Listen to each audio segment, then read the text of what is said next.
हमने काफी चर्चा की, राजनीति की, पब्लिक सर्विस की। कुछ मैं सवाल पूछना चाहता हूं बॉलीवुड को लेके, क्योंकि इस वक्त लग रहा है कि बॉलीवुड में एक आइडेंटिटी क्राइसिस है।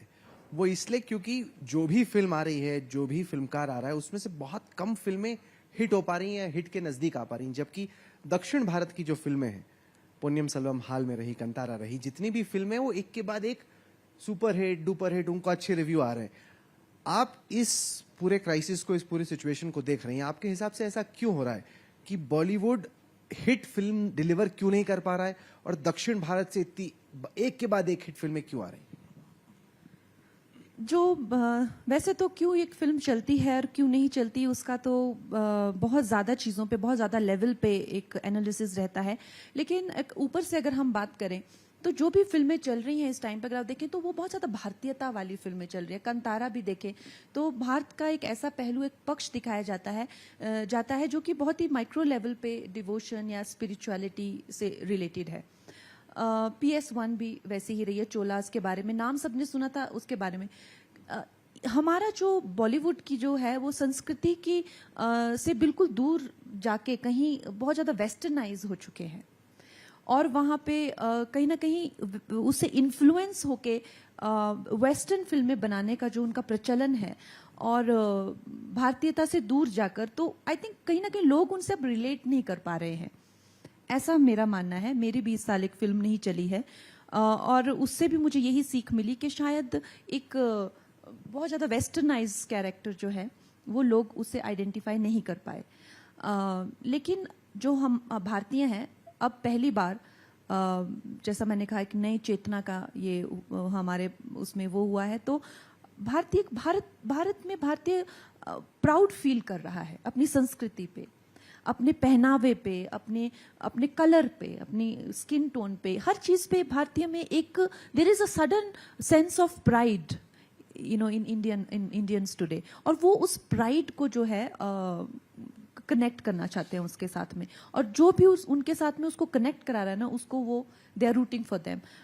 RRR हो गई अब, एंड मैंने भी साउथ में बहुत काम किया। तलैवी मेरी फिल्म जो कि बहुत ज़्यादा सक्सेसफुल रही थी, वो भी देखिए भारतीयता से जुड़ी हुई है। और साउथ में मैंने जनरली देखा है कि लोग अपने कल्चर से, संस्कृति से, धर्म से काफ़ी जुड़े हुए हैं और सभ्यता से, और ये चीज़ जो है अभी पूरे इंडिया में लोगों को बहुत ही प्रेरणात्मक लग रही है। आपने एक तरीके से मुहिम शुरू की थी बॉलीवुड में नेपोटिज्म के खिलाफ।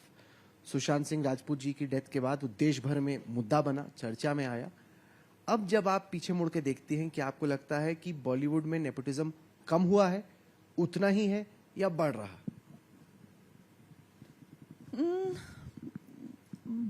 आई थिंक बॉलीवुड में नेपोटिज्म कम तो नहीं हो सकता, क्योंकि कहीं ना कहीं वो एक क्लोज निट सिस्टम है जो कि उस पर आधारित है, जो कि विच इज़ ओके। लेकिन क्या अच्छी बात हो रही है कि अभी दर्शक जो हैं वो जागरूक हो गए हैं। जिन फिल्मों का आपने जिक्र किया कि ये फिल्में साउथ की चल रही हैं, उनके जो एक्टर्स हैं, चाहे उनको उनका नाम पता नहीं है, चाहे उनको उनके फैमिली का नाम पता नहीं है, ये पहले यही दर्शक थे जो कहते थे कि यार वो देखो, वो फलाने की बेटी है, एक्टिंग तो नहीं आती लेकिन थोड़ी थोड़ी उसकी तरह लगती है, तो क्यूट है, या ये फलाने का बेटा है, मतलब दिखता तो बड़ा खराब है लेकिन फिर भी यार चलो है तो उसका ही बेटा ना, वो मेरा फेवरेट हुआ करता था। तो ये हमारे ही देश की जनता थी जो डिस्काउंट देती जा रही थी इनको। लेकिन अब वो जनता बिल्कुल बदल गई है। अब वो जो है वो कह रहे हैं कि ये सब नहीं चलेगा, और ये जो जागरूकता है ये साधारण लोगों में आई है, और ये लोग कह रहे हैं कि आप अपना काम करके दिखाओ। और सबसे ज्यादा अगर आप देखें, कहीं ना कहीं स्टार कल्चर भी खत्म हो गया है। There are no stars today. Why is that? क्यों है कि स्टार कल्चर? क्योंकि ये सही बात है, राजेश खन्ना, अमिताभ बच्चन, शाहरुख खान, सलमान खान, उस लेवल के आज के स्टार्स नहीं हो रहे हैं। ऐसा क्यों है? क्यों स्टार कल्चर खत्म हो रहा है आपके हिसाब से? क्योंकि आई थिंक वो जो एक जमाना था उसमें आपको एक हवा बनाया जाता था, चाहे मीडिया के थ्रू, मैगजीन्स के थ्रू, या लोग राजेश खन्ना जी को देखते थे तो वो गिर के बेहोश हो जाते थे। क्यों? क्योंकि आपने उनकी इतनी एंटिसिपेशन बनाई है। ये मैंने कई लोगों से सुना है कि लोग खड़े खड़े बेहोश हो जाते थे राजेश खन्ना जब आते थे।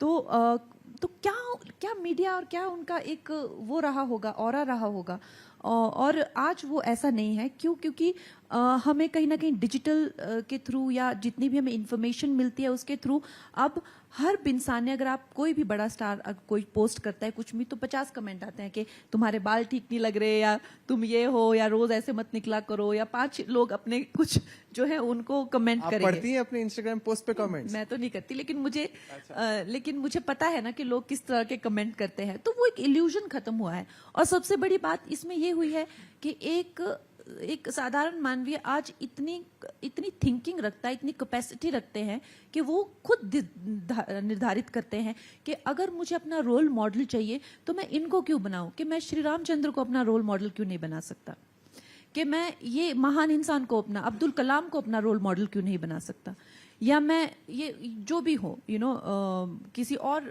फील्ड में हो कि मैं उनको अपना रोल मॉडल, मैं इनको क्यों बनाऊं, लुक्कों को अपना रोल मॉडल। सो ये जो है, ये साधारण मानवीय में ये एक चेतना आई है, जो इसका कारण है कि the star culture is completely ruined now.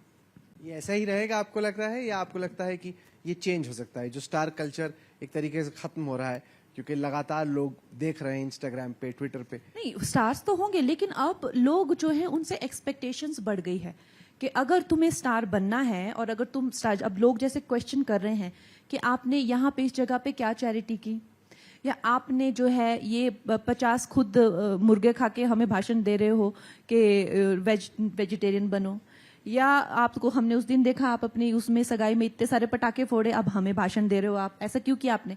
तो लोग क्वेश्चन कर रहे हैं और आपको प्रूव करना पड़ेगा कि भाई I am the right role model, और उसके लिए how far you going to live up to that और not, do you have the stamina to live up to that. ऐसा नहीं है, आज भी हमारे रोल मॉडल्स हैं, लेकिन जनता क्वेश्चन कर रही है और आप जवाबदार हो। पहले की तरह नहीं है कि फोकट में मीडिया वालों ने बोला कि ये सुपरस्टार है तो आप सुपरस्टार बन गए, ऐसा नहीं है। अच्छा, हमने इंस्टाग्राम का जिक्र किया, वो इसलिए क्योंकि कंगना जी का ट्विटर से एक तरीके से लव हेट अफेयर है, और अभी अभी इलॉन मस्क ने टेक ओवर किया है, तो आपको लग रहा है कि इसी के साथ ट्विटर पे आपकी एक नई पारी की शुरुआत होगी, आप उम्मीद कर रहे हैं मिस्टर मस्क से? ट्विटर पे मैं 1 साल के लिए थी और ट्विटर 1 साल भी मुझे नहीं झेल सका। सोचो, मतलब लोग 10-10 साल से ट्विटर पे हैं, और मुझे अभी इंस्टाग्राम पे 1 साल हुआ है पिछले इस मई में, और मुझे 3 वार्निंग्स ऑलरेडी आ चुके हैं। तो मैंने कहा है कि मैं करती नहीं हूँ इंस्टाग्राम, और जब से मैं खुद नहीं कर रही हूँ, मेरी टीम कर रही है, तब से सब ठीक है, तो कोई प्रॉब्लम नहीं किसी को।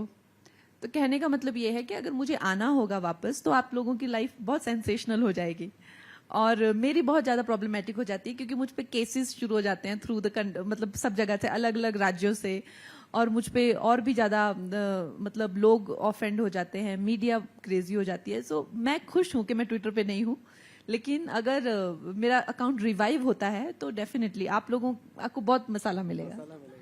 तो आप ये सोचती हैं कि मसाला देना है, कुछ करना है, उस तरीके से मसाला आता है, या आप अपने आप को नेचुरली एक्सप्रेस करती हैं और वो मसालेदार, चटाकेदार, एकदम पटाखेदार स्टोरी बन जाती है? आई थिंक जो ट्विटर है वो as a medium it is more argumentative ना। वहां पे एक कोई कुछ कहता है तो प्रश्न कर सकते हैं, उसको रीट्वीट करके आप उसके बारे में अपना एक किसी तरह के विचार रख सकते हैं आप। जबकि Instagram is more about pictures, और इट इज नॉट इतना कम्युनिकेट नहीं कर सकते आप, किसी बात की पूरी दिन चर्चा नहीं हो सकती है। ट्विटर पे एक बात की पूरे दिन चर्चा की जा सकती है, मतलब बाल की खाल निकालने जैसा काम है, और उसके साथ में फिर आपके साथ और लोग जुड़ जाते हैं, this wing versus that wing, तो फिर और भी मजा आता है, टीम्स बन जाती हैं। तो एक तरह से एंटरटेनमेंट ही है वो, और कभी शूट के बीच में, कभी शॉट के बीच में, sometimes it is done in the spirit of fun, to tease people and to have fun, क्योंकि किसी ने कुछ लिखा हो बकवास, तो उनको थोड़ा सा उनके साथ में छेड़छाड़ कर लेना। कई के बाद गंभीर हो जाती है बातें, क्योंकि आप you touched upon very sensitive things, और कुछ सेंसिटिव हो गया मामला, तो ये हर टाइप का होता है। बट ऐसा डेफिनेटली ऐसा नहीं होता कि every day I think that let's ruffle some feathers and let's upset people, but कुछ लोग होते हैं। आप चाहती हैं कि कंगना वापस आए ट्विटर पे? आपको लग रहा है ना ही हो तो बेटर है? एक सेकंड, माइक अगर आ जाए तो can someone just take a mic too please. आप चाहती हैं कि आपकी बहन आए ट्विटर पे वापस, या ना ही हो तो आपके लिए बेहतर है? नहीं, मैं चाहती हूँ वो आए, क्योंकि वो हमेशा सही मुद्दे उठाती हैं। अच्छा, वो कह रही हैं कि आप बड़ी डरती हैं, या उनकी टीम बड़ी डरती है कि ये खुद ट्वीट कर देगी तो बाद में फसाद होगा? ये लोग तो सपोर्ट कर रहे हैं आपको, चाह रहे हैं कि आप वापस हाँ, क्योंकि सारे लीगल मैटर रंगोली देखती है, तो इसको पता है कि इसका एक टाइम पे Rangoli was handling some 20 cases and flying from one state to another to another to another, and so definitely यही देखती हैं सब कुछ लीगली जो भी है। हम तो तो आपकी तो पूछताछ भी हुई थी जब आपके खिलाफ शिकायत हुई थी, आपको बोला बिल्कुल, हाँ, मेरी बहुत कैसी रही वो पूछताछ? कॉप्स हाँ, कॉप्स तो मुंबई में बहुत अच्छे पुलिस, मुंबई पुलिस बहुत स्वीट है। आए, चाय वाय पिलाई, उन्होंने कहा मैडम बैठिए आप बातें बातें की, हम आ गए। बाकी तो क्या ही पूछताछ करनी होती है, क्योंकि वो ट्विटर पे जैसे मैंने आपको कहा कुछ ऐसे ही फ्रिवलेस से मैटर होते हैं। लोगों को क्या होता है कि जैसे मैंने आपको कहा कि कुछ पॉलिटिकली भी मोटिवेटेड होते हैं जो एफआईआर्स होते हैं, तो आपको आपका बेसिकली तंग करना, आपको किसी तरह से शूटिंग में इश्यूज करना, ये सब करने के लिए आपको फंसा दिया जाता है, लेकिन उनके कुछ मायने नहीं होते हैं। वो कोर्ट वालों को भी पता होता है, कॉप्स को भी पता होता है। नहीं, पर क्योंकि आप मोदी जी के पक्ष में इतना ओपनली बोल रही हैं, इसके चक्कर में आपको लग रहा है अब आप विरोधियों के निशाने पे आ गई कि वो कोई वजह खोजते हैं कि कंगना को किस तरीके से अटैक किया जाए या कोई केस किया जाए या उन पे किस तरीके का हमला हो, और ये आपके लिए क्या एक सिरदर्द बन रहा है? मैं एक्चुअली, मुझे तो एक टाइम पे लगने लग गया था कि मैं कोई मिनिस्टर हूँ क्योंकि मेरी फिल्म जब हम लोग मध्य प्रदेश में भी शूट करे थे, तो कांग्रेस के सब लोगों ने मेरे स्टूडियो टेक ओवर कर लिए थे। वहां पे मेरी शूट रुकवा दी, फिर धरने हुए, फिर राजस्थान में मेरा चॉपर लैंड नहीं होने दिया, वहां धरने हुए, 2 दिन मेरी शूट कैंसिल होगी। तो अलग अलग स्टेट्स में जो है कांग्रेस के इतने धरने होते हैं, तो मुझे लगता है मतलब मैं हूँ कौन, मैं मेरे लिए धरने क्यों किए जा रहे हैं, क्योंकि मैं तो पार्टी को बिलोंग भी नहीं करती हूँ।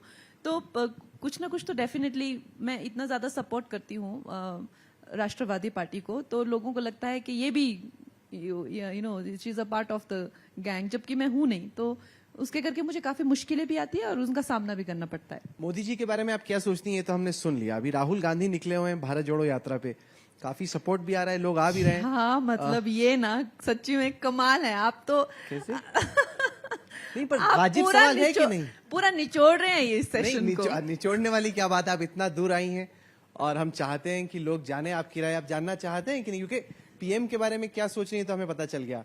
वो काफी एक्सरसाइज भी कर रहे थे और काफी वॉक भी कर रहे हैं, 20-25 किलोमीटर हर रोज, और लोग उनके साथ जुड़ भी रहे हैं। तो मोदी जी के बारे में आप क्या सोचती है तो मैंने जाना।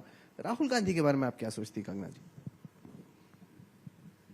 देखिए, मोदी जी जो है वो इतने इनॉमस कैरेक्टर हैं, यू नो, लाइक वो एक इतिहास में इस तरह के महापुरुष एक बार ही कहीं बार आते हैं, कहीं आते नहीं हैं बहुत ज्यादा।